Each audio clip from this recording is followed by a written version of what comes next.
ദിനംപ്രതി മാറിമറിയുന്ന സ്വർണ്ണവില ആഭരണ പ്രേമികൾക്ക് നെഞ്ചിടിപ്പുണ്ടാക്കുന്നുണ്ട്. എന്തുകൊണ്ടാണ് മറ്റൊന്നിനുമില്ലാത്ത ഈ കുതിച്ചുകയറ്റം സ്വർണ്ണവിലയിൽ മാത്രം ഉണ്ടാകുന്നത്? സ്വർണത്തിന്റെ മൂല്യം വർദ്ധിപ്പിക്കുന്ന പ്രധാന ഘടകങ്ങളിലൊന്ന് അതിന്റെ ദൗർലഭ്യമാണ്.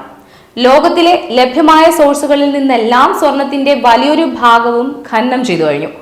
ഭൂമിയുടെ പുറന്തോടിൽ പരിമിതമായ തോതിൽ മാത്രമാണ് ഇനിയും കണ്ടെത്താനുള്ള സ്വർണ്ണ നിക്ഷേപമുള്ളതെന്നുള്ള വിലയിരുത്തലുകൾ വരുമ്പോൾ സ്വർണം കണ്ടെത്തി ഖനനം ചെയ്യാനായി ഓരോ രാജ്യങ്ങളും പ്രത്യേക പദ്ധതികളും ആവിഷ്കരിക്കുന്നു എന്നൊരു സന്തോഷ വാർത്തയുമുണ്ട്. സ്വർണ്ണവില കുറയാൻ സഹായകരമാകുമെങ്കിൽ ഇതൊരു സന്തോഷ വാർത്തയാണെങ്കിലും സ്വർണത്തിന്റെ വില കുത്തനെ ഉയരുന്ന സാഹചര്യത്തിൽ പുതിയ സോഴ്സുകൾ കണ്ടെത്തുമ്പോൾ അത് സ്വന്തമാക്കാൻ ഒരു യുദ്ധമുണ്ടാകുമോ എന്ന് ചിന്തിക്കേണ്ടി വരും. കാരണം എങ്ങും തൊടാതെ പറക്കുകയാണ് സ്വർണ്ണവില.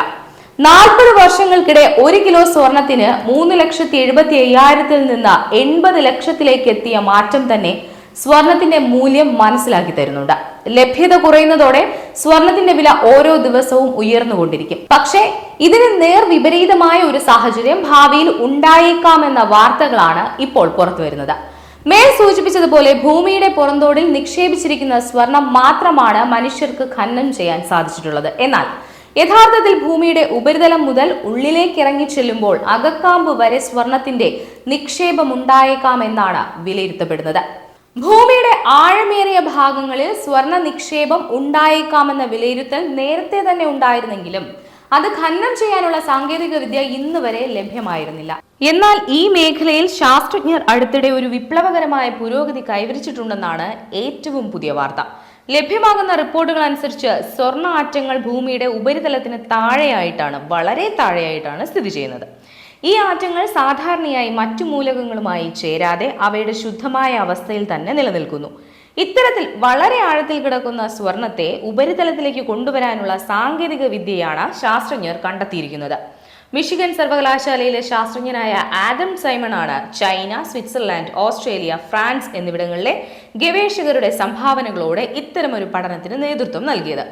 ഉയർന്ന മർദ്ദവും താപനിലയും നിലനിൽക്കുന്ന ഭൂമിക്കിടയിൽ നിരവധി കിലോമീറ്ററുകൾ അകലെയായി വലിയ തോതിൽ സ്വർണ്ണ നിക്ഷേപമുണ്ടെന്ന് ശാസ്ത്രജ്ഞർ അവകാശപ്പെടുന്നുണ്ട്.